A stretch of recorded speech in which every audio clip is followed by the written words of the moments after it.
So hey guys, welcome to Chennai Geeks webinar, live actually, after a very long time. Chennai Geeks have been active for some time and this is our way of reviving it. So, all right, so we have here, a bunch of folks from Tarka Labs, Sudhakar and we both are talking from Chennai, and we have Harman joining us from Chandigarh.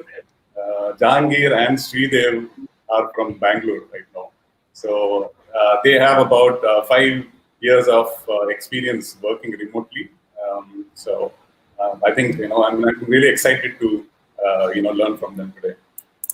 And so before we jump into the discussion, I think we need to set the context first. Okay, so what does remote work mean, right? To simply say, it's just employees working away from the office. Instead of working in a usual office environment, they are working from outside. It could be a house, or it could be a co-working place, or it could be a cafe, a coffee shop, anything it might be. So working away from office is what we mean. And remote first culture means it's like remote work becomes a default thing in this. If you say that a company is following remote first culture, it is treated that the remote work is a default here, rather than seeing this as a benefit or something additional that we do, right? So this is implied that your work will always be remote. Right? Is that right, Sudhakar? Am I putting it right? All True. Right. So, awesome. So let's get freedom to work from anywhere. Yes. All right, awesome. So today we are going to talk about different perspectives. Okay, so first we'll probably start with the employee perspective to see what are the challenges that employees have in today's world because of the pandemic, before the pandemic and after the pandemic, how your work is going to be, right? So we'll be addressing all those issues that employees have, and we'll also talk from an employer perspective, since Tarka Labs, these people have been experimenting a lot of things in their company for the last 5 years. We'll talk from employees' perspective also, to see what are the challenges that an employer might have and how he can help his team, adapt to this new way of working, this new normal, to say, right? So, okay, so let's go with individuals first. Okay, so how was the first experience moving to remote work? Let's say you've been working for another company for a long time, where you had to go to the office like normal. Every day you go to office and you work from there. And then you move to another company where you are being forced to work remotely, right? You're not going to go to office. Now, working from home, how was your first experience? Can each of you share your idea about that? We can start with Sudhakar. Hi. Yeah, thanks, Mahesh. So yes, so for the past, when I started my career, like a traditional company, I started working from office, and I continued to do that for 10 years. And then for the last 5 years, it is no more that, right? I'm working remote. That's the default preference. And I can see the transition, the initial transition was scary, right? In the sense, it's a new thing. You have got used to 10 years of working in one way, and then you wanted to try something different. So anything new, you will have that fear, right? But I would say after 5 years of doing this, it turned out pretty well, pretty beneficial to me, and I like it now, right? And if given a choice that I'm expected to go back to that traditional way of looking at work, I would not. I would prefer to stay this way, work remotely. So that's my take. And specifically, yes, there were multiple challenges. I think we'll discuss more about them as we go on. Sure. So yeah. So what about you, Harman? What was your experience when you had to try this work from home for the first time? Working remotely. Yeah, hello everyone. So I don't actually have a lot of experience working in a normal office culture. So I have just worked for around a year and a half in a MNC. But after that, I had an opportunity of starting my own startup, and then I moved to a different city. And obviously, I have been working on my own after that. And with Tarka Labs, it's been around 2 years now that I have been working remotely. So remote work for me, it's not just like working from home. It's like working from wherever I want to, and choosing my own time frames, and then not exactly be bound by the 9 to 5 or that kind of a culture which a normal company would follow. So I can work on my own terms, and the kind of freedom I get, that's one thing which I really appreciate from a normal office culture, that I would say. Okay, great. I think Jahangir, like we are going in this order because Sudhakar, Harman, and Jahangir here have a lot of experience working remotely. Like about 4 or 5 years maybe. And Sridev here is like new to this remote culture, so he will probably be giving you a lot of ideas from how he had, what kind of challenges that he had and how he overcome all those things. So we have a mixed panel members here, so we'll hear a different perspective. Yes, Jahangir. Yeah, for me, the experience with remote work at the start was a coincidence. For 5 years, I worked in an organization, and after that, I got in touch with a potential client, and they were in a different country, but they really wanted to work together. So the only option at that point was to work remotely. And as Sudhakar was sharing, there are always initial kind of questions, inhibitions. How would it work? What's going to be the process? But then after like a couple of months of kind of experiencing a whole new way of working, it is something that I have always looked forward to, and has always been something that I kind of continue to work in. And the advantages, I think we'll talk about going forward, but working remotely also requires a specific type of perspective where you are willing to accept that there's not going to be the old way of doing it. And so there's also a mindset that needs to be adjusted to work remotely all the time. Yes, right. So yeah, we'll probably be talking about all those things to see, what kind of mindset is required for you to like work on these kind of structure. So now we are talking from employee perspective. Just hold on for some time. If you want to like hear about the employer perspective, that comes a little later.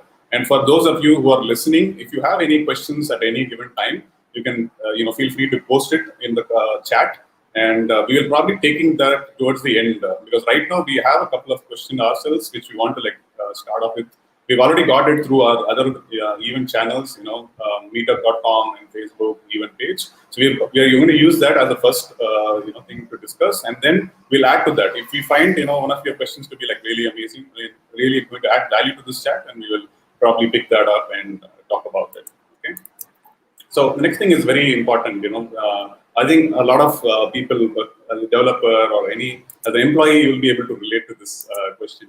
Okay. So people say that my work time seems to be expanding like never before. I don't know when I'm getting started. Like from the time I wake up till the time I go to bed, it's like I'm always working. Right. So this is my next question. Like, how do you manage time, and how do you balance this between work and home as an employee, actually, right?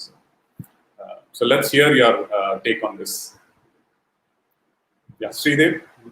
We'll start with Sridev now. He's been silent for some time. All right.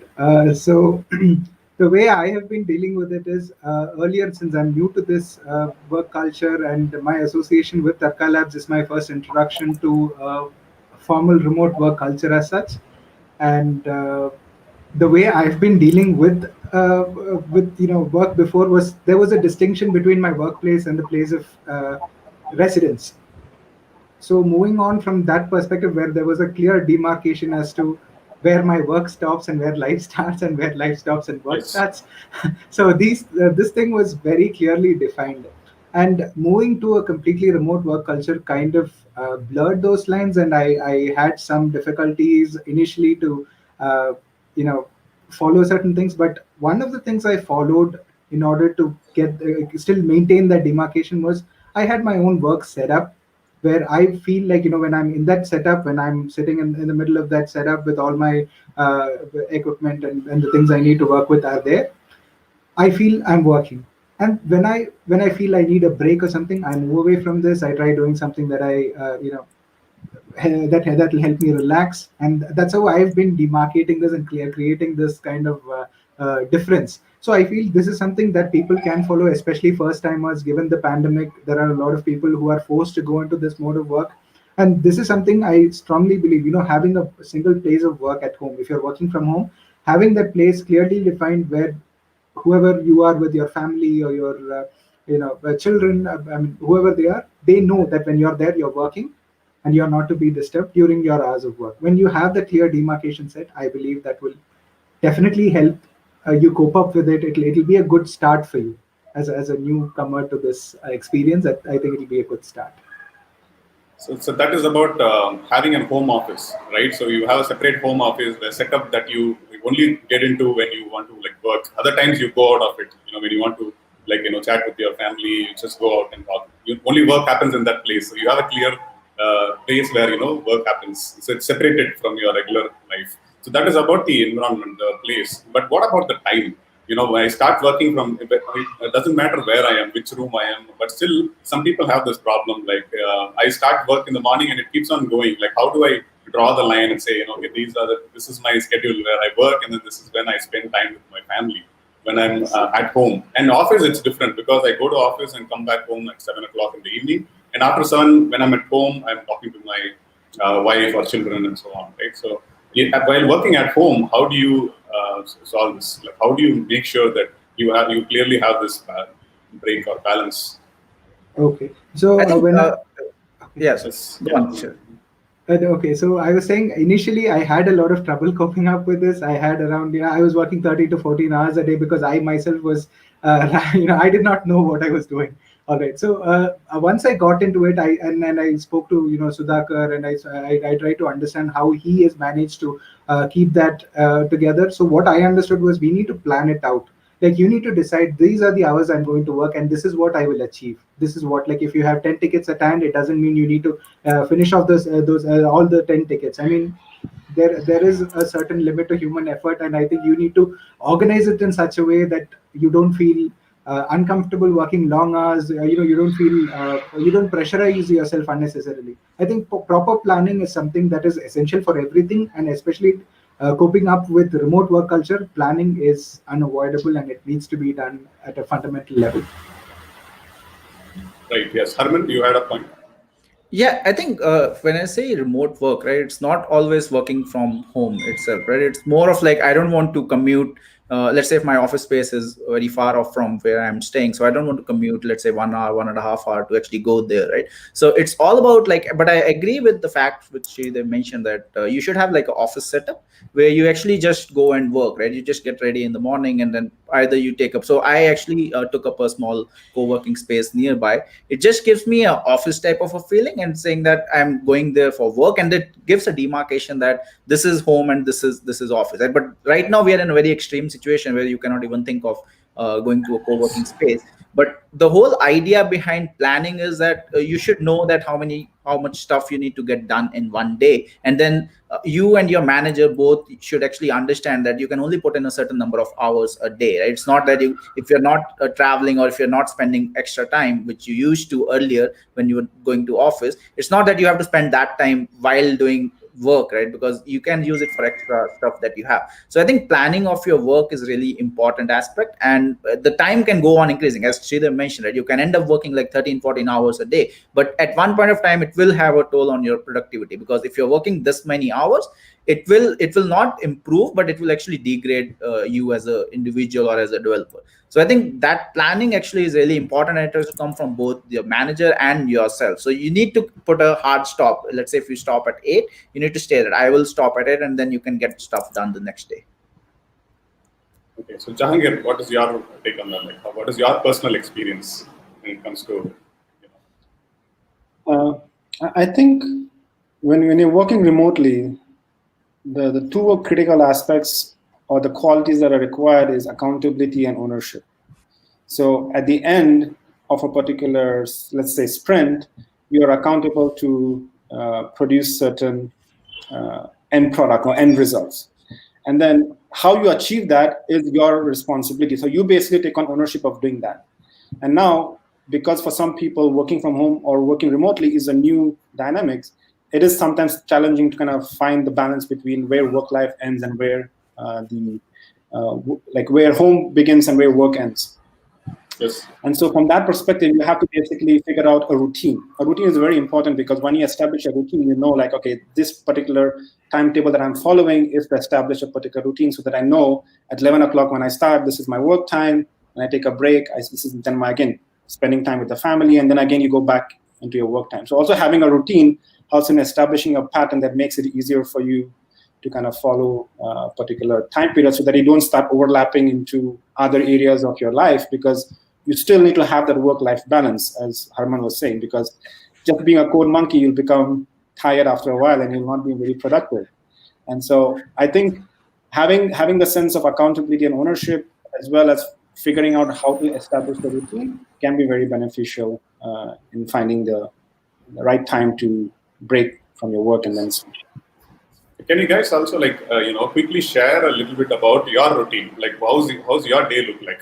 So that the people listening to might be able to relate to it and see, okay, what am I missing here? Why I'm not able to do this? Even I know that I need to manage the time better and all that, but still I'm missing something. So maybe if you can give some idea on, what does your routine look like roughly, that might be helpful. So in terms of routine or my day, it actually varies. Like some days, because I have like a interesting situation with my family, I have kids. Sometimes you could say I'm going to start work at 10, but then if your child is sick on that morning, you can't necessarily start at 10. And so one of the advantages of working remotely is you have that flexibility to say, okay, at the end of this week, I have to deliver this. So I may not be able to put in 8 hours today, I'll put 6 hours today, and I'll put like a couple of extra hours in the remaining days and make up the time that needs to be done. So in terms of how my day goes, it is very flexible. And sometimes I put in like extended period of time of work because I have I'm in the zone and I'm working. Other days, sometimes unforeseen situations with family happen and you have to stop work because it's an emergency. You can't say no to that. And I think from that perspective, also establishing a common understanding in the family, in your immediate family who's living in the house is important, so that they know when this time period, like for example, with my kids, when they know I'm in the office and the door is locked, it's like Papa is working and they can't be kind of constantly knocking on the door and disturbing.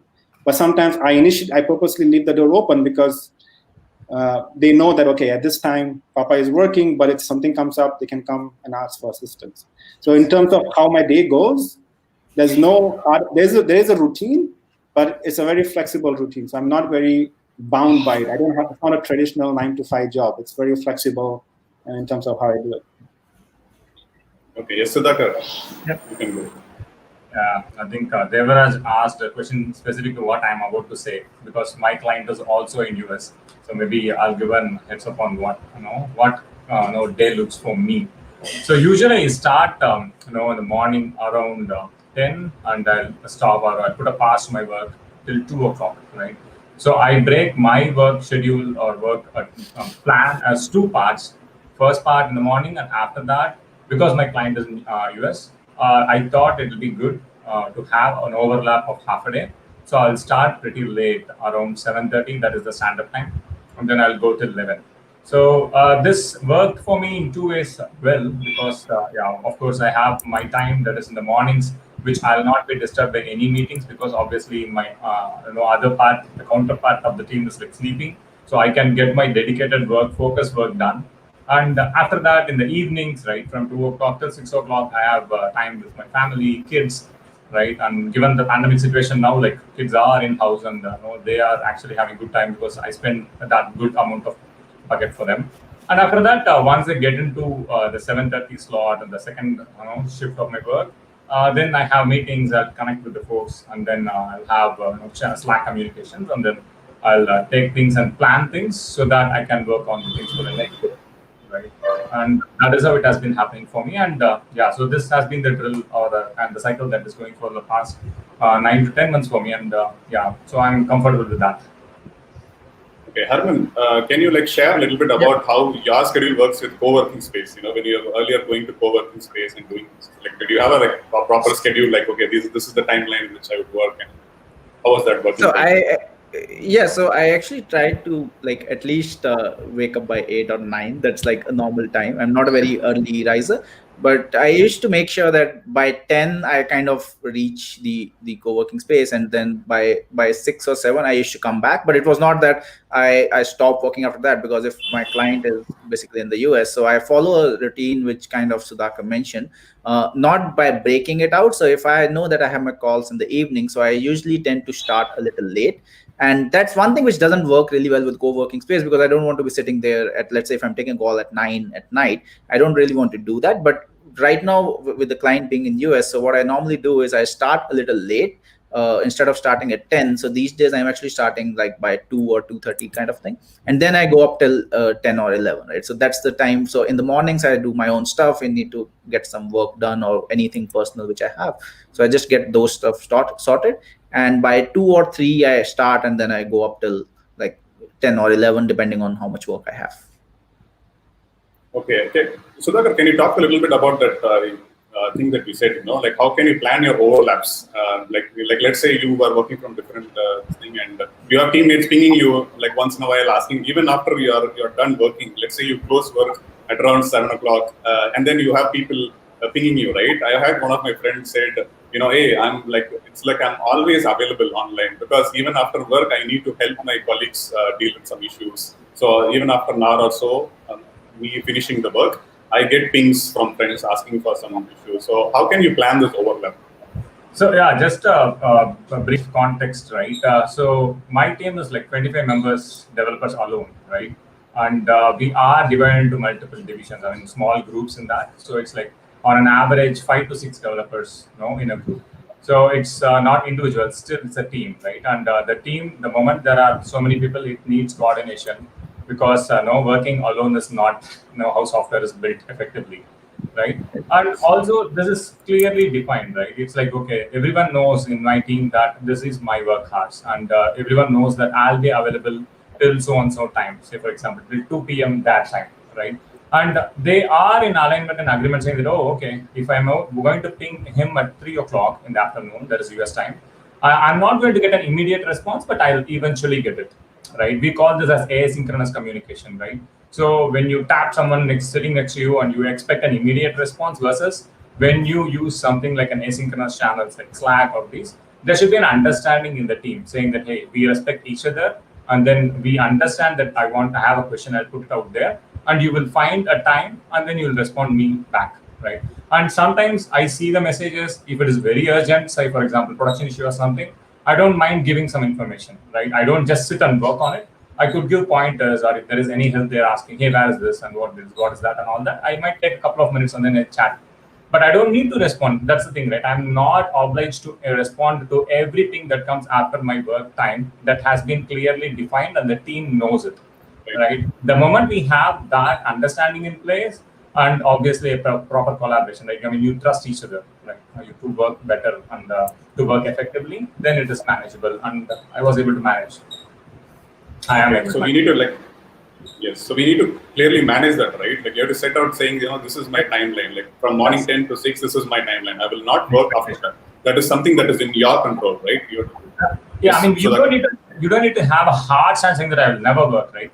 Hey, this is my time, and I respect your times, and you try to respect mine, and it's like it's like an unwritten contract. Like we'll try to help each other, right? Because we believe that life is not just working for some company, right? We believe in the balance, so they'll understand that, and they'll be a bit lenient, or they'll be like cooperative and happy to us. That's all. Okay. And a lot of people have told me, I mean, this thing, okay, my manager is giving me too much of work, and I'm afraid they might let me go in case if I don't work. So we have to address this also. I think because so many people have reached out to me after I posted this question on Facebook, Twitter, and all. Everybody had the same problem. Like I'm being given too much of work from my manager, but I'm afraid that I might be let go, especially in this pandemic situation. It's difficult to find jobs and all that.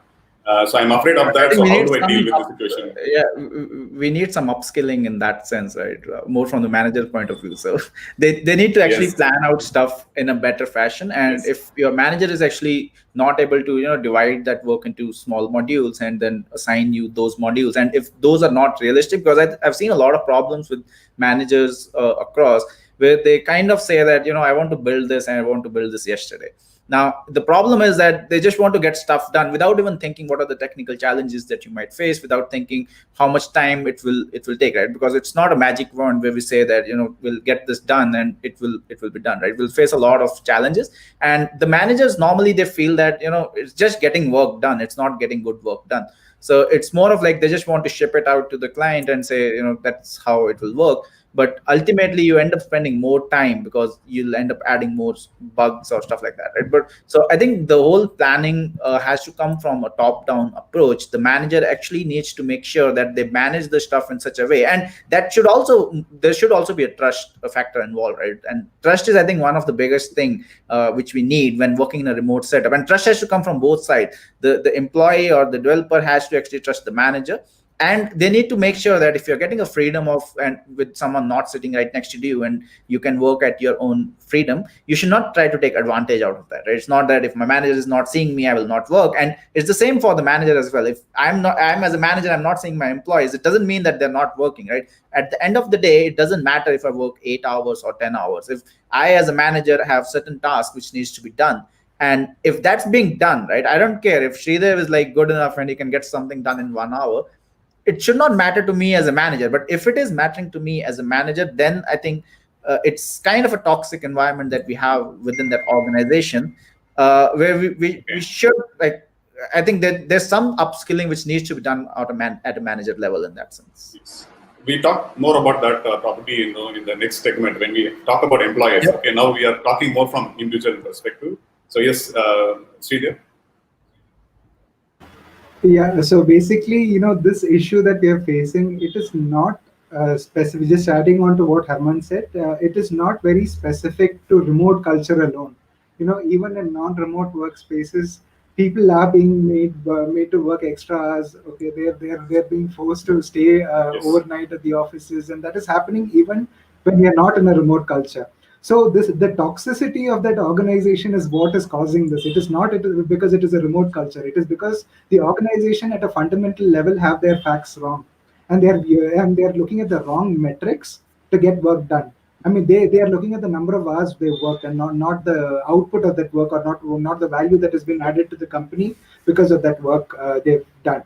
If I've been given a task, it should be, if I've been given 40 hours of task for a week, and if I'm able to do it in 10 hours, that is my efficiency, and I'm able to do it. And I think, I should be given what do you say? I should be given enough a time. If I'm able to get the work done, I should be given the flexibility to do how I want to do it. I might work 5 hours today, 5 hours tomorrow. That flexibility should be there. It should not be like, oh, you finished all your work in 10 hours. Okay, I'll give you more tickets. No, that is. So you're saying like instead of like monitoring like every day like what I'm doing, instead you have like milestones like, okay, what you should complete in this week, right? Like in this sprint or something like that, and maybe see whether they are able to do that or not. Instead of seeing like what is he doing today, what is he doing tomorrow, instead of doing that micro level management, right? True. Right. So yeah. Yeah, I think it's also a question of how do you look at productivity and how do you measure that. If for you as a manager, productivity is someone coming at their desk, opening up their laptop, and then just clicking away or kind of tapping away, is that productivity for you? Or is productivity at the end of the sprint during the reflection meeting to say, okay, these are the deliverables we have been able to achieve in this past sprint, and this is the velocity we have achieved. Now, if it's the former, then it's a fundamental issue, as what Harman was indicating. But if it's the latter, irrespective of on-site or remote, it should make no difference, because in the end, what matters is what you deliver at the end of your sprint or end of your particular schedule. And how you achieve it should not be a problem. For example, I could say, you know what, today I'm going to work an all-nighter, and I can spend like 10 hours at night and achieve it because there's a deadline. Or I might say I might space it out 2 hours every day, focusing on this task very specifically.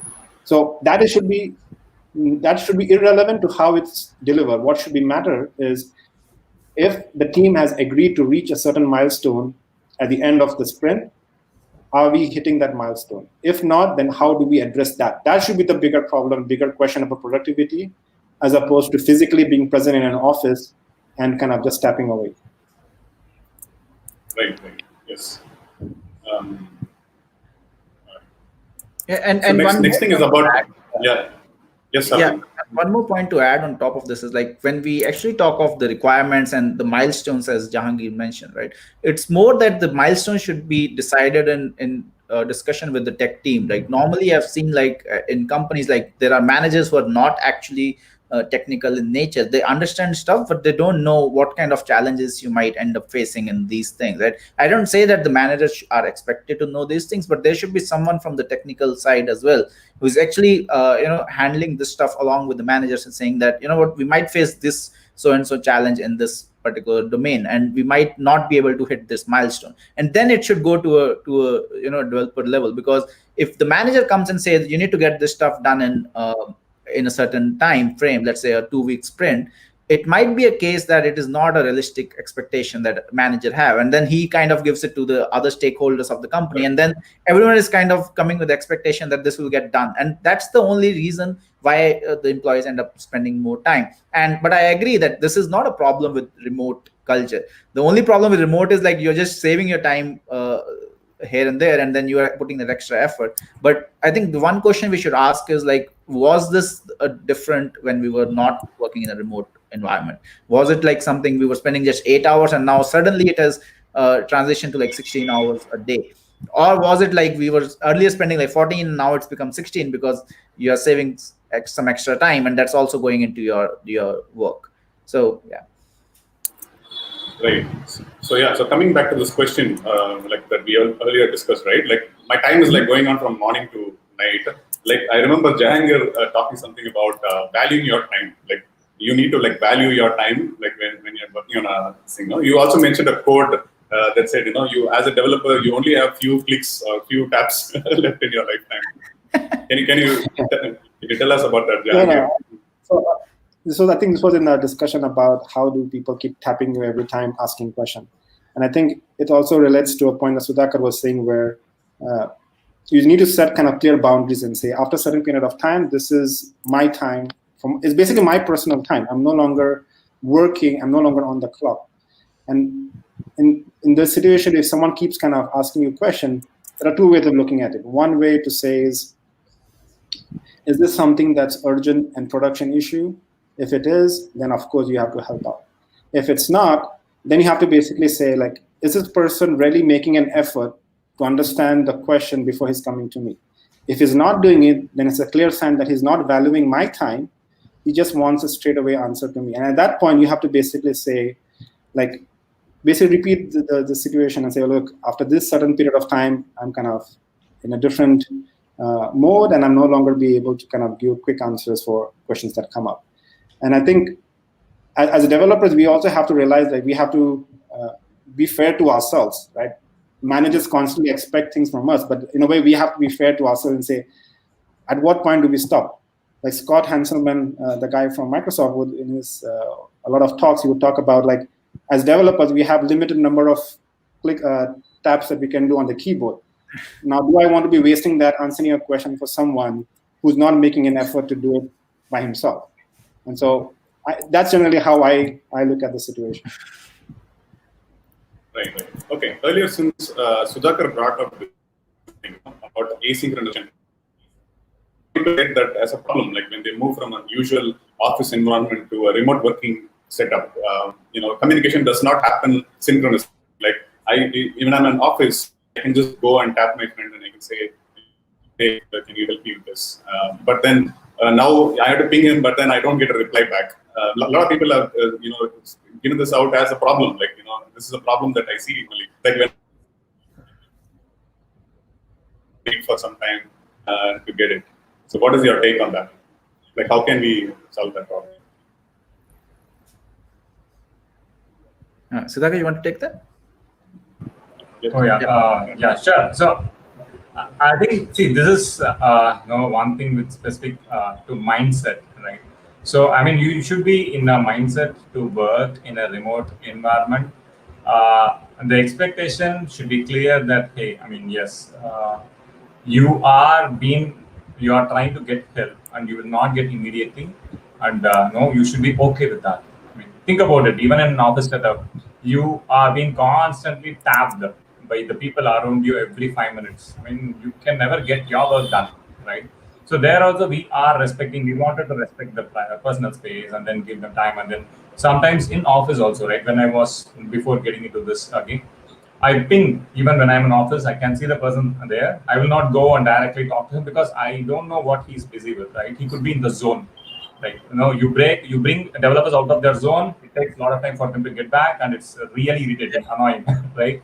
So whipping even at that time, right? I mean, that is exactly what is going to happen here also. Yes, you don't have an option to show your sign saying that hey, can you just come and help me and all that, but that's okay. I mean, that's something that we can live without it, right? So I think the problem is not this problem that you said, Mahesh, is not specific to being remote or not. It's just being how you deal with people deserving asking help for other people, or you getting help from other people, right? That's how I see it. Yeah, and I think just to add on that, right, coming from a technical background, we all have been talking a lot about this whole microservice architecture and stuff like that, right? So the kind of setup which we had earlier, where everyone can just say, "I have a doubt," and he gets someone to work on it. It's more of like a monolith that we have, and we have like a huge software, and everyone can talk to everyone without being a proper communication channel in between. And it's just like you can just go to someone's desk or just shout and anyone can respond back to you. Now the problem with this is, and even in the technical world, right, managing a monolith is good just to get started, and then at one point of time it's still going on well when you are just working in a smaller setup. But once the setup actually increases, you still have to like break it down into certain parts, and then the communication channels have to be set up properly, right? Now if you're thinking of a bigger team, or you need to actually divide that stuff into smaller parts, and that's the thing we actually say more on a remote working culture, right? It's not that you are working alone, it's just that your communication has to be in such a manner that you should value your time in that as well, because even for communication you actually end up spending time. And the kind of thing we understand with the microservice analogy is that when you are talking with a different microservice, you make sure that you don't spend a lot of time in actually the communication aspect of it, because it will actually increase the response time of that particular service or API, right? So I think it's a similar kind of environment that we have, that we don't want to build a monolith, right? As a developers, we always want to go towards a microservice architecture, right? And it could be that, let's say, Sudhakar and Sridhar are working on a similar project, so they could be overlapping and doing pair programming and stuff like that. But let's say if I am not working on a similar stuff as Jahangir, right? So I will actually just make sure that I only talk to him when it's really required, apart from the personal stuff, right? Let's say if I'm talking personal, that's a different ball game. But if I'm talking of work, it should only be in a proper communication channel. And then right now, these days, we have like really good communication channels, which we can talk about later as well. But I think this is something which we should understand, and it's all about the mindset of an individual, right? We feel that the earlier setup was working better because we are forced to change, and it is not coming out of our choice. And that's like one reason we feel that, it's not working out. We cannot get the stuff done. But if we actually think of the kind of time spent and the kind of communication channels that we use, the efficiency, I don't think, would be really hampered in this case. Yes. Okay. Yep. Okay, guys, I think people who have comments, please keep putting it out in the chat box. We'll come to that a little later. Yes, Sridhar, you had something to say? Yeah, so basically, I just wanted to add on to what Harman said. So something about asynchronous communication channels and getting the communication system to work. An important part of that would be to maintain proper documentation for every work that you do. Write test cases in terms of software. I'm saying write test cases, add your data comments to the tickets, whatever. If it is an investigation ticket or if it is whatever it is, add your comments. Keep all of the data available to everybody so that you are not disturbed at a time when you're not available.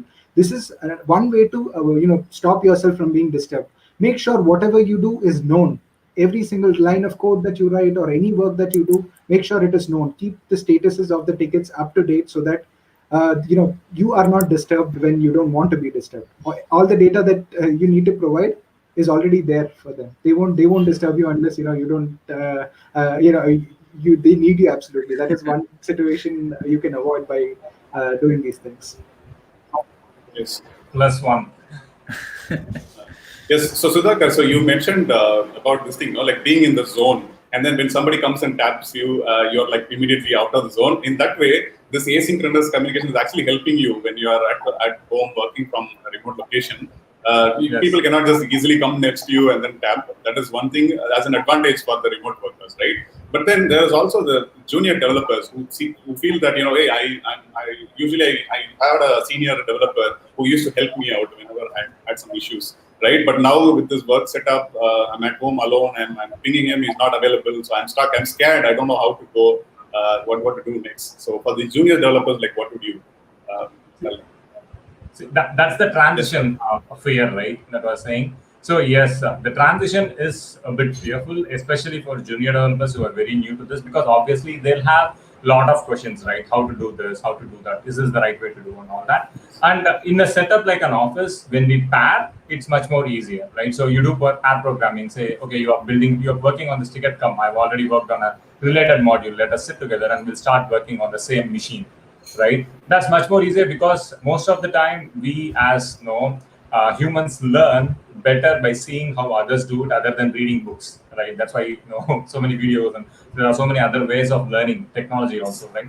That's very effective. I'm not denying that, right? But the thing is, with the transition, it is still possible. Say, for example, when Sridhar was talking about how we do path programming, right? There now is actually the time is right with all these tools, right? You have so many tools to actually make that very easy. So even in Mac, you have the screen sharing, right? All you need is start an ngrok, start a private network tunnel, and then you can actually give the URL, and Sridhar or anyone can actually connect using the Mac provided screen sharing app, and then they can basically literally control my whole computer. They can switch tabs, they can go to the editor, they can run code. It's like it's like a remote desktop, right? And also there are alternate other options like VNC and all those that can also be used, right? The moment you get to that, and that's what, right? You have having a good internet connection and all those things, right? The vitals in place, then it is possible. And even I had a lot of questions and reservations when I made the transition, right? And then after trying experimenting, we found out what is the right setup that will work well, and we are able to do that, right? And so, as I say, physically this is not possible when your remote is not true. Just that you need to adapt to it, not give up easily, right? Try, experiment, find out what works for you and the other person. You can make it happen, or at least we made it happen.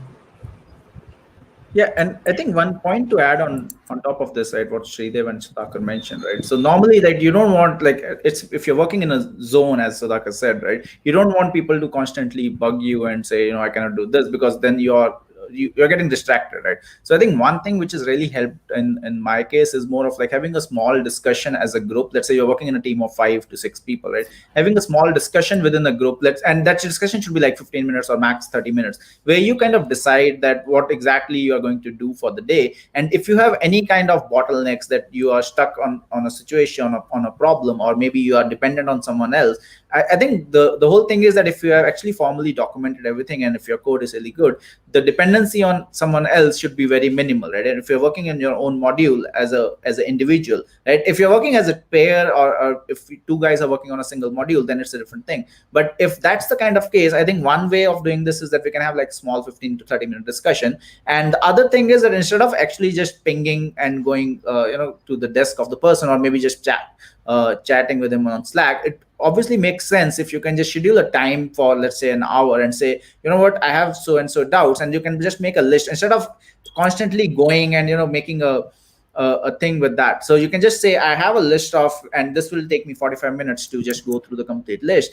And then you might need like 1 guy, you might need 2 guys to actually solve that problem, and that can be done, right? But instead of going, you cannot go every 10 minutes, even if it's an office environment or a normal environment. You cannot expect someone to go every 10 minutes to someone else's desk. Then he's not kind of doing his own work, but he's working for you and kind of solving your problems. So I think more of like, if you can do it at one shot, and obviously it should not be every day, right? Because if it is every day, then you're kind of eating up 1 hour of the other guy's time. So it's more of, you should kind of spend more efforts in trying to be a problem solver at your end, instead of kind of relying on someone else. Because it's really easy when you say, as a junior folk, you should not be relying that I have a senior guy, let's say Sudhakar is my senior, and if I cannot get this work done, Sudhakar will end up doing it, and the upper management will actually see the work being done. They don't care whether I did it or Sudhakar did it, right? But I will kind of get used to this thing, and then moving forward, the kind of efforts I am putting in actually solving a problem will keep on reducing,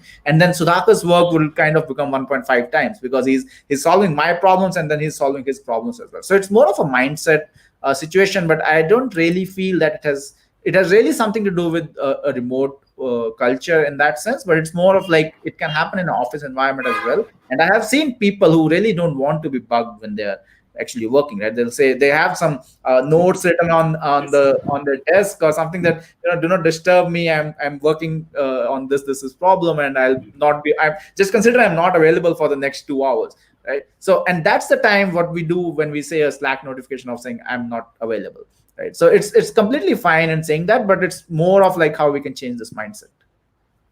Yes, Sudhakar. And to add on to that, right? See, if you, Harman, as you're saying, right, me as a lead, someone as a senior guy doing 1.5 times of some junior guy's work, I'm actually not a good lead, right? Exactly. The role of a lead is to enable, right? I have to enable the juniors so that they can stand on their own, right? If I'm just taking their work and doing it for them, it's basically I'm doing a bad job of being a leader.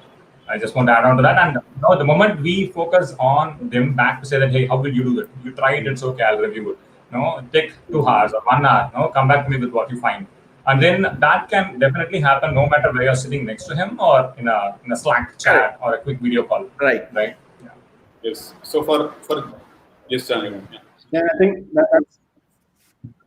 think that's a good point that I was going to kind of mention, because it's basically it's pivoting the question and saying, instead of the freshers worrying about how they're going to adapt, is what opportunities does remote working bring for freshers? It will in a way force them to be more problem solvers, as Harman was saying. And in a way, the fact that you're remote means you're not tied to just one type of resource. A lot of times, I think also Sudhakar was saying, what is the responsibility of a mentor in a remote team? Is like, do we always give them answers, or do we encourage them, say, hey, have you looked at this? So not giving them the answer, but creating a path for them to follow. So let them follow a particular path to find a solution, rather than telling them, like, here is the solution. So in that way, it also builds up their capacity of kind of understanding a problem and trying to solve it by themselves before coming and asking questions. And basically then in a way valuing the time of the senior as well, to say, you know what, let me spend some time trying to investigate, try to Google this or Bing this and find some information. If I reach a roadblock or a dead end, then I will go to the senior and say, okay, hey, this is what I have done. Right. Yep. So before you reach out to a person like your senior or maybe a colleague, you should probably do your research. Is that what you're saying, right? Like you need to like put in all this effort first to see, if you want to search on Stack Overflow or whatever, reading the documentation, put in all this effort first, and then if you're not able to still have issues or something, then you reach out to the person and say that, hey, I tried these many things, and I still have this problem, right? So earlier Harman was talking about your experience. Can you tell us about that with your manager before? Correct. So I think I used to have like this thing. So whenever I used to go to my manager or my seniors with any kind of problem, the first question they used to ask me, like, what effort have you put in to actually solve this problem? And if I say that I've done nothing, they would send me back and say that, just put in some effort, at least try to find a solution. And even if you get to 50%, I would consider that as a win. But if you're saying that you're at 0 and you haven't put in any effort, because it's more of like giving someone a fish or like telling him how to catch a fish, right? So if you give someone a fish, he will just come to you next time as well and say, can you give it to me again, right? But as a senior as well, you should, instead of just helping someone else directly, you should kind of ask him what are the kind of efforts, and maybe you should direct him to the right set of efforts they should have put in to actually find out this problem. Maybe they're trying to look into a different situation, or maybe the problem they're trying to solve is not exactly a problem. Maybe they're not able to understand the problem properly, right? Because having a problem solving skill, and that has to come from a senior, right? If you just tell them the solution, it will solve the problem at hand, but it's causing a bigger problem, right? Because at the end of the day, then you'll end up spending more time in actually solving that guy's problem, because he's not the one who is kind of learning and becoming a problem solver on his own. So I think that's one thing which kind of really helped me. When next time I went to the senior, I knew that he will ask me what I did for that, and that kind of a scary thing would actually force me to put some effort, and I ended up solving some problems at hand. So I think that really helps. So it's like if you're a developer, like you should not be dependent on others. Like don't make this as a habit, like being dependent on others for each and every task. Instead, try to learn things on your own, do some self-learning, and reach out to them, because you need to value the other person's time also, as Jahangir mentioned. Right? Yes, Sudhakar. I just want to add one other small point, because I've seen this also. There are junior developers who are on the other extreme, right? they'll fight with the problem for 2 days because they don't want to disturb anyone. So this also happens, right? I think there should be a balance there also. Okay, you have put enough effort and you are not seeing any improvement in how you are going to reach. Are you able to reach the solution or not? Is your effort still going on waste? Then that's the time to say stop. Okay, now I have reached my dead end. I'm not able to think any new ideas. Let me ask someone, because both could happen. I've seen that happening. That's why I just want to put it out there. Right? It's okay to ask. Right? It's not like you don't need to be like very reliant or completely independent. That's not expected anymore. Find the balance. Right. Yep. Right. So basically, we need to box our efforts. Like, you need to see, I will work until 4 o'clock to find a solution to this. If I don't find it before 4 o'clock, it is not, I'm not in the right, I'm not headed in the right direction. So at least to head in the right direction, you need some sort of guidance from your senior. Your senior need not tell you this is how you solve the problem. He will just tell you, see, there are different approaches. These are the approaches that are there. Whichever approach you take up, that is on you. You need to find out why one approach is better than the other. So that is the level of guidance that a senior is expected to give, and the junior also needs to box his efforts, or try to limit the time he spends on those efforts, and know when to ask for help and when to try it on his own. So that comes with a little bit of guidance, I believe. One thing I just wanted to reiterate is, the point that Sudhakar mentioned about prioritizing your Slack messages. Right, these days it's very easy for someone to like keep sending messages on Slack and hey, this, that, and all that. Right, so while replying, I think we need to set up a time. Like, okay, I will only, I will not reply to everybody that's pinging me. That people get into the trap. Because I'm used to sending messages on WhatsApp. So whenever somebody asks me something, I have to reply immediately. I have to give them an answer right away. Right. So that mentality is kind of coming into your work also, which could also be a reason why your work time is getting expanded till the midnight. Right. Because you end up spending a lot of time just replying to your colleague. You could have waited or you could have avoided that. Right? So that is something I want to add. And let's go into the productivity part next. Like, how do you avoid distractions while you're working at home? When you have kids, or even other people might be like watching Netflix and so on. I watch a lot of movies. I watch a lot of TV series. So how do you avoid distractions? So what is the tips that we can give for our listeners today? So Mahesh, sorry. Yes, Sudhakar. Yeah, you can go. No. So just to clarify your question, you are asking about self-control, or you're asking about external factors pulling you in all directions? Because Netflix is self-control, right? And your kids and your family is external forces that you cannot control much. Right? I see this as two different problems, because why the solutions are very different. Right? Self-control problem, yes, no one can help you. Right? Basically, even in your you will find ways to escape work. You will find ways to have coffee breaks that is extended for 1.5 hours. You will find ways to get into unnecessary meetings, right? You will get into discussions, chit chats. So I mean, that's just that mutated to watching Netflix because you are at home, right? Self-control, yes, you have to reflect on what you're doing and why you're doing all this. Whether you really wanted to do this job just for earning money, or really wanted to get better at doing something that you like and also earn money. Right. I mean, that will get philosophical. Maybe we'll not get there now.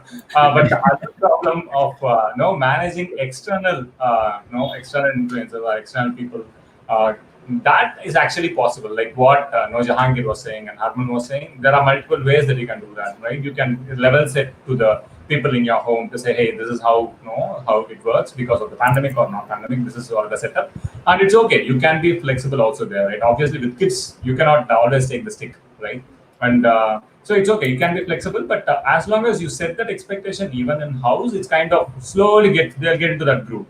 Right, my kids already got to that group. They understand, say, like what Jahangir is saying, and that's exactly what I do.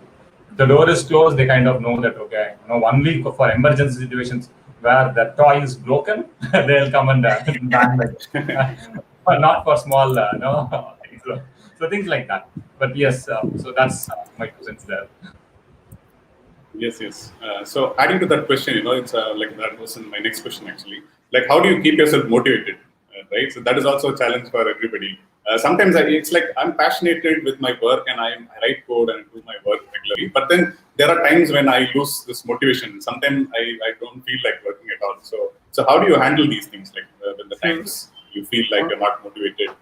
On a Yes, you lighter did. note, on a lighter note, you should take a look at your credit card bills for motivation. I think that's the best motivation out there. Sridhar, but Okay. the other problem, right? If people are very down, they'll spend. So they go up. Okay, fine. So let's actually move on to employer's perspective, Naim, Yep. right? So we've been Right. discussing about the employee's perspective. So yes, Sudhakar. Yeah, just for the motivation aspect, right? See, at Yeah. least in Labs, how we handle is kind of, we had a simple rule saying that hey, if you're really feeling that you don't want to work today and you can manage, clients are not very critical or there is no critical delivery of blah blah thing. Now you can take a leave, right? Because that's why we have unlimited leave policy, right? We don't even track holidays. We trust the people. So you say, okay, if you really feel that you are not in a mood to work, what is the point of you sitting there in front of the machine, pushing yourself so hard, and anyway create work that you need to rewrite tomorrow because you would have written in code anyway, right? True. True. Yeah. Yeah. So yeah. Okay. So I thought he was going to answer. Okay. So moving on to employers' perspective next, right? So about Tarka Labs, like when you started off Tarka Labs, like how did you decide that that we wanted to like have a remote first culture, and like how was that decision made actually? Like did you like really start off saying that hey, I'll be a remote first company because I'm inspired by all these other companies like Automatic, the company behind WordPress. Were you inspired by all these other companies, or Okay. how did this thing happen? So I'll say this, okay? So Varmi, the CTO of Tarka Labs, he's the one who started it, right? I know him during ThoughtWorks days, and I kind of I think that we both think more or less the same way when it comes to organizations and when it comes to rules, top-down hierarchy, and all that, right? I joined the Tarka Labs a bit late, after 1.5 years, because I was tied with some project. I didn't want to leave it there and all that, personal reasons, right?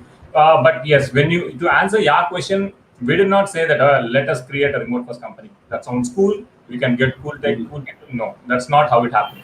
See, remote first is actually even evolution, right? So, for example, Harman, we know Harman because of other things that we did and all the other folks that we were interacting with. Harman is in Chandigarh, right? We didn't feel anything logical to say Harman because we like to work with him and we kind of know his caliber, right? I mean, why does the location matter? Harman, you work from there, right? Yes. We trust you and we know your caliber, we know what kind of work you do and all that. Work from that, right? And I don't really want to commute every day 1.5 hours one way because I am in the other side of Chennai. My office is in the opposite side, right? And I feel okay, why am I even commuting, right? See, I know that I can do this. Let me try, right? As I said, yes, I had my concerns and fears and all, but I said, okay, let me try, right? And then, as I said, Barney was very open in the sense, okay, why, yeah, he also believes in this because of the books that we read and share, right? Like Remote, How It's Not Required by DHH, and all these books are very interesting, right? They got us a new perspective to think and try and experiment. Then we said, okay, let us do that. And we slowly evolved based upon the kind of people that we have, right? We have folks in Canada now, we have a UX UI designer in Poland now. All that would not have been possible if we have not been flexible in experimenting and coming to a situation where, okay, this works fine. Okay, now we are remote first company. Okay, why don't we talk about it then? Yes. This happened. I think just to add on top of this, it's not that we are completely a remote company, right? Because it might be a case that we find folks who are really interested to go down to office. Let's say there's someone in Bangalore and he feels like remote is not my cup of tea, but we know that he's like the right guy for this, right? So it's more about like whenever a new guy joins, right, he will come up with a different set of expectations and he will come with a different mindset. So it's more about if you really like that guy, if you want to work with him, these small things which are more of his personal choices, right? Let's say with the city he wants to live in, and even if you're living in the same city, right, if you're in Bangalore and you are asked to travel for like 5-10 kilometers, it's more of a hassle, and then you need to like pack your bags and move to a place nearby, right? So it's more of like, I would say it's not completely a remote culture, I would say, but it's more of like the freedom that you have, right? As an employee, you actually feel that you are the one who is kind of running the show, and it's not that you have your managers and all the stuff. It's like what you really want to do and what exactly will bring out the best productivity out of you, right? And if you know those things, and if you feel that sitting at home is actually helping you, or maybe taking a co-working is helping you, and whatever is helping you, right? So that's the kind of thing which really builds a good company, right? It's not that even if we today start saying that, you know what, we are just a remote company, and if you want to come to office, sorry, we are not for you. I think that's also a problem which will happen with a lot of guys who really want to join us, right? So it should be a mix of both, and whatever someone is comfortable with, we should actually go with that. Harman, we are remote, like what Jahangir was saying, right? We are remote first, but not remote only. Yeah. Correct. Yeah. So yes, he's saying, Harman is saying that we should not be remote only. I mean, we have to be remote yes. first. We should not be remote only. We should give them an option, you know, to do that also. Yeah, and that's what it's there. Yeah. Yeah. Sorry, go on, sir. No, I'm saying it's their choice, and it's completely, I mean, that is immaterial when it comes to other important things with respect to working together, is how, or at least our realization is from what I've seen in the past 5 years. Yep. Right. So now, talking about employers, like how do I, as a startup or as an employer, how do I make sure that my team is staying productive? Okay, this is the reason why a lot of companies are thinking like, should I like eavesdrop my, I mean, should I track my employees to see what they're doing, like how are they spending their time every day? So these are the discussions that happen these days. How do I make sure that my employees are being productive at home? I don't know if this guy is working or not. So how do you do that? Like, you are actually breaking the whole business, man. There's a the of companies who are trying to build software to snoop you. Yes. Yes. Yeah, there are so many tools that you can use to track on which tabs you are keeping open and how long did you spend on each of the tab and all that, right? In your browser. So. Correct. I think it all comes down to like what exactly you feel as a productive work, right? I can actually sit whole day and just have like one Visual Studio Code with the whole code on the screen, and I cannot do anything, right? So as a manager or as an employer, it actually should matter. Like it should not matter what tabs I'm on or what exactly I'm doing, right? I might be like listening to YouTube songs and and doing my work with that. So do you consider that I'm watching videos on YouTube, right? If I am actually doing work alongside that, it should not really matter, right? Now, the thing is that as a manager, you should see if you really feel that sitting 9 hours or 10 hours a day will actually solve your problem. If it is solving, then there's nothing wrong in that. But I don't think that actually ends up solving problems, because if you're working, if you know that I have to work 9 hours, once the 8 hours are done, I kind of think, I look at my watch and say, I'm just left with like 45 minutes. I'm left with like 1 hour. And that's the kind of environment which kind of breaks stuff, right? If I'm done with 8 hours, I should be done with that. Right. So as a manager, it all depends on like what really I want to track. Do I need to talk to my to guys every 1 hour and say, what are you doing? How much has been done? Or do I need to keep a track of a sprint for 2 weeks and say if it is done or not, right? If it is not done, then I should see what went wrong and what went right. And then we should like, look behind. But if I kind of do a micromanagement as a manager or as an employer, I think things tend to go bad at one point of time. Yes, Sudhir. So I think Jahangir mentioned a beautiful point earlier when we were talking. He said the desktop of a person, what you have open inside that is a very personal thing to an engineer. It's like a holy place for an engineer. So somebody trying to track you down there, and it feels like your privacy is being invaded. And with that kind of an attitude towards an employee, with that hostility towards an employee, I don't think the employee will work for your best interest. And one thing, when I joined Tarka Labs, I still remember to this day, Sudhakar mentioned to me, see, we take care of the employees and the employees take care of our clients. So that is the kind of model that is being built here. So if your communication with the employee is making him feel like you're hostile towards him, if you're not keeping him happy, then you cannot expect that employee to keep their clients happy, and ultimately that is going to affect the reason why which your business is alive, right? So I think tracking and tracing, you have billions of softwares to do that, and you have ways around that also. So the thing is, if you want to do that, you can do that, but it is not going to end up in a good relationship with the employee. It is not going to, and good relationship with the employee is what ultimately affects the growth of the company. And I'm sure all of you would agree with me on that part. So I think, yeah, we should be given the freedom. The person should be given the freedom. His work or his hours of work, like I mentioned before also, that has nothing to do with his productivity. he might feel more productive maybe listening to music, so he'll have some two tabs, listening to one, listening to music, one doing something else. So that is up to him. He might be listening to podcasts. So just because he has a podcast tab open for 10 hours, that doesn't mean he has been keeping that tab for 10 hours and not working. So that is individual, that is very what do you say, specific to an individual, and there is no point tracking that or keeping tabs on that. Okay. Now, Just to add to that, I think if you go just to like this point about trust that Herman brought at the start of our conversation, I think that's the key, because trust is a two-way relationship. The fact that you are trying to have these agents installed on my machine and to monitor what I'm doing is the fact that you don't trust me. So now if you don't trust me, how you expect me to trust you as a manager? And then that breaks down the whole foundation of building a strong, cohesive team. And so I think trust is a very key factor, that if you have trust on your employees or your people who are working under you, this question of trying to monitor what they do becomes an irrelevant question, because you say, you know what, you have trust with this person, he's accountable and he has ownership of the work he does. Then at the end of your sprint or whatever, you have the reflection meeting, and then you can assess and say, okay, hey, why are you not done? And then you can actually have a more meaningful social relationship and say, hey, before you had this kind of productivity and now it's this, what's going on, Then you may have more of a humane and kind of cordial relationship, as opposed to say, hey, your mouse was stagnant, or your mouse was kind of still for like 3 hours. Were you not working at that time? So I think you don't want to have that kind of conversations. Yes, sir.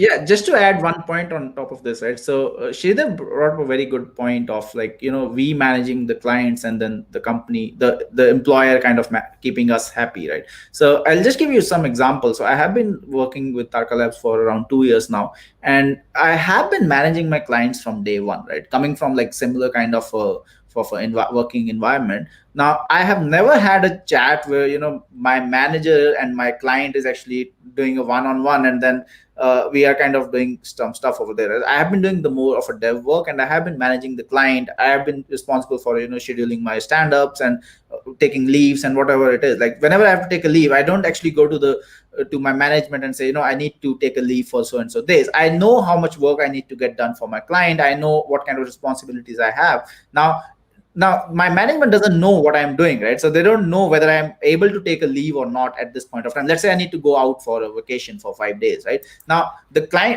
how will this happen? If I go to my management, they will actually end up talking to my client and say, can he take a leave? And then it's a lot of communication happening here and there. But this all actually comes with the kind of accountability that you have, right? So if I am accountable to a certain client, I am the one who's responsible for everything, and not my management or someone who is like who is heading Tarka Labs, right? He's not the one who is managing stuff, right? He knows that Herman is working with so and so client, and he knows that he is responsible. But it's not that I am talking to my manager and then that manager is talking to someone else. So that only like adds to the communication layers, but I'm not sure if it really helps. And that's like one thing which I really feel that has kind of helped for the last 2 years of my tenure in Tarka Labs. Right. Yeah. So it also comes down to like the kind of people that you work with as an employer, right? Like it depends. You need to give. You're saying that you need to give them responsibilities, like to be able to work with the client directly, right? So there are companies that they're not able to give this hand over this responsibility to developer directly, because maybe they are not sure that you'll be able to handle these kind of work. Maybe he's not good with communication, or there's something that. So what is your take on that? Freedom comes at a cost. So. I mean, that's a good point, right, Mahesh? So, see, the expectation is this, right? As long as we have the right attitude, what I mean by attitude is the learning, the eagerness to learn, right? It's okay. It's not like, no, we were born, everyone is born with all these talents, right? It is okay. As long as we have the right intention, we'll make mistakes. We have been making mistakes and we are learning from them, and we are vocal about that, saying that, yes, we messed up. We'll try to fix that because of these reasons. These are the actions that we are trying to make it better, right? And at the end of the day, see, even though we have not like everyone is with the same client, or not everyone is individual clients, we have some teams and all that. We have each other in Tarka Labs, and we have a very active Slack channel, right? We connect with each other for help. If we don't know how to do things, we'll try to reach out, right? That's the onus of an individual, because I think that I would like to do the job that is given to me in a good way. right? And I'll try to go and get help for it, not because just for the job, but also it's my personal growth and development, right? Right, not just programming alone. And no, it's just how will you make sure that, like what Balaji has put a message now, the empathy and emotional intelligence, it all comes as a package. See, if you are effective in doing one thing, you will be actually effective in doing multiple things, right? Because the union of the skills that you need for doing a job well is actually more. There are a lot of things. And no, this empathy and emotional intelligence or no psychology of dealing with individuals does not only in remote setup but everywhere, every step of your life. It's very important, right? I mean, so if you focus on getting better as a human, as an individual with interactions and all, I mean, it will help you everywhere. Forget about remote working, just a small aspect. Right. We're towards the end now, so there's just a couple of questions left. Okay, so I think this one would be more interesting. It's about social interaction. When I was in office, I used to play TT with my colleagues, and then I used to go out for tea. We used to have this casual chit chats, water cooler discussion or whatnot, right? So how do I do that in a remote setup? I really miss that. Everybody I talk to, they say this thing. I really miss that. How do I get out of it? So what is your suggestion? Jahangir, maybe. Let's go with Jahangir. I think as on an organization level, it's important to have yearly or every 6 months get together of the whole team. So there is that human interaction. We are all social people. We need that human contact. There is some elements of seeing each other face to face that you cannot replace on a remote communication channel. And so, for example, in Tharka Lab, every 6 months we have a get together. We reflect on what the team has achieved, what is our roadmap, and basically we have basically it's like a bonding session where we get to know each other, because we basically talk to each other on Slack, on Skype, but we don't really interact with, we don't go out to dinners because we are in different cities, for example. So I think that is a key aspect to make sure that if your organization is encouraging a remote culture, ensuring that the social elements is not lost, because that is also the key for establishing kind of closer bonds and creating a more coherent team that works together. On an individual level, I think you can always find ways of making sure that those voids of social interaction are filled. For example, if you have other members within your same team in your neighborhood, you can always get together, go for dinners. I mean, right now, it's an irrelevant question because you cannot really go out and do anything much. But consider post-COVID, when things are back to our old normal, you will be able to kind of do something similar where you get together or have team dinners for people in the same city to get together and have team dinners. So there are ways you can do it, but of course, you would not have that 9 to 5 constant human face-to-face interaction that you have on site. Great, yeah. So, Sudhakar, do you want to add anything on top of this?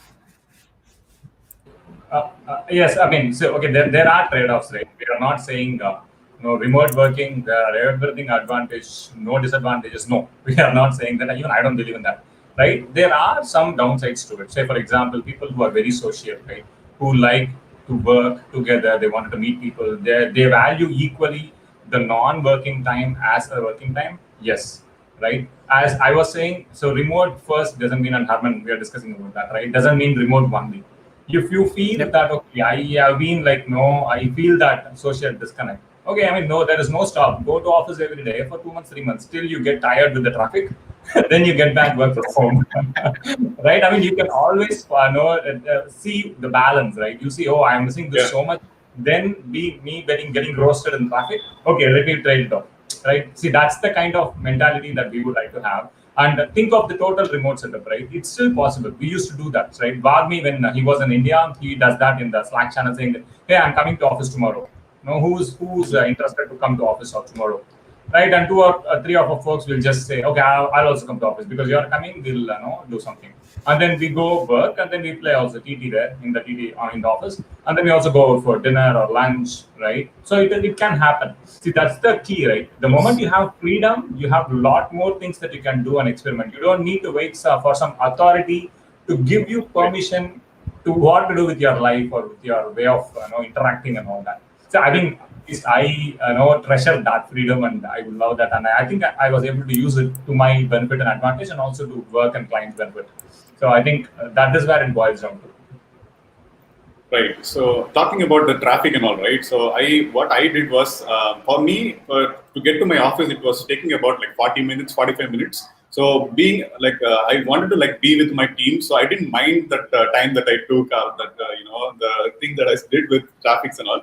I didn't care about that. Like I wanted to like go there like at least few days in a week to be with my colleagues. So some people, who might want this, they might not be they might not worry about the traffic.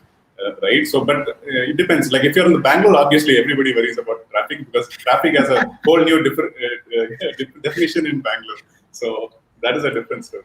Right. So just wanted to add that. And next thing is, okay, I think Sridhar had a point. Sridhar, do you want to say something? Yeah, so since Sudhakar mentioned the freedom and flexibility and how it can be beneficial to us, to be honest, after so many years, I've actually received or I was able to avail enough time to spend on my hobbies like ham radio. I was studying for the ham radio license, and then I got time to get more into embedded programming and things like that. So this flexibility has helped me improve as a person, and also this improvement will definitely again benefit the company in some way at some point in future. So this is also an indirect benefit that the company, from an employer's perspective, I'm saying this. So you give the employee this freedom and the opportunity to learn all this, then definitely it will affect you and it will improve your the quality of your workforce in a way that you don't expect it to. I mean, it might be long term, but it will. Yeah. Right. Any other point, Harman? Do you want to say something? I think I'm good. Okay. We have mostly touched upon all the points. Yes. Then we have come to the last question. It's about tools. Like if you can like share some of the tools that you have worked with, some of the tools that have helped you bridge this gap, between remote work and the usual work. Like that will be helpful for our audience here. Right? What are some of the tools? Like for pair programming, you can mention the name of the tools. Maybe you can add it in comment here so people can check it out, download it, right? Sure. And yeah. Do you want to like talk about it, or you can just put it out in the comments? I think we briefly touch about that when we're discussing about pair programming, and so we don't have any special tools like that. We just use the tools. But most of the time, the problem is not with the tools, right? How you use the tools, right? So we just go with Slack, right? And then we have a lot of groups created depending upon the topics that we wanted to discuss, and we are pretty active almost all the time because we are like remote first. We'll be almost always be looking at Slack asynchronously, not necessarily always.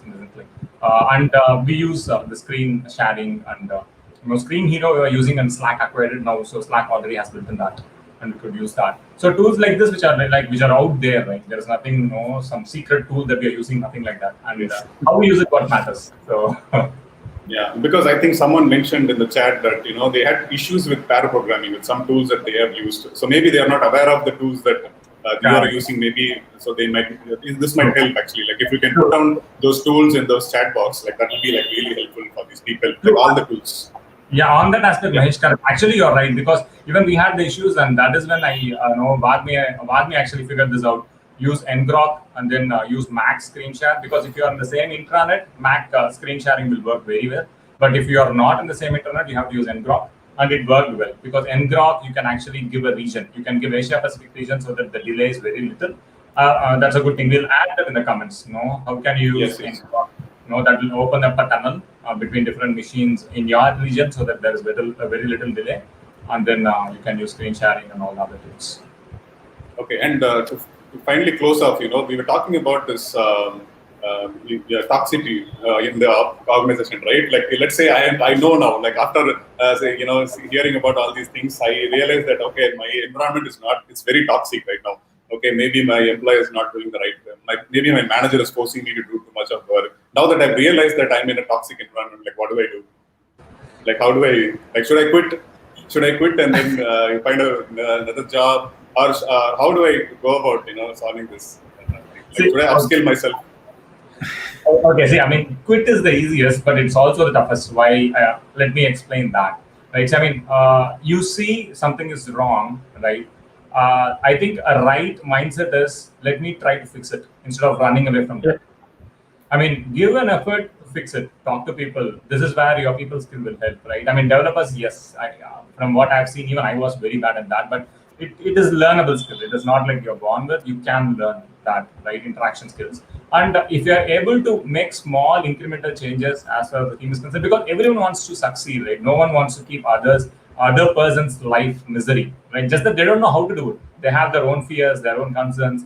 They don't know how to come out of that, right? So if we can try to help each other and try to improve that environment, and after your efforts, say, you give your time window, say 6 months, 8 months, I'll try to do this. If it is not happening, then yes, look out for a culture, right? Don't look out for just what kind of company, what they build. That is immaterial in a way, but what kind of culture that they have, what is that they value, right? And of course, compensation. It is kind of obvious, right? If you are not compensated well, you will not get anyone. You will not be able to hire anyone. But in addition to compensation, I think if you can focus on the cultural aspect of your fitment, right? I think then it will be a win-win, and you also tried your best to make that environment better. So I feel that's how at least I did, right? I do.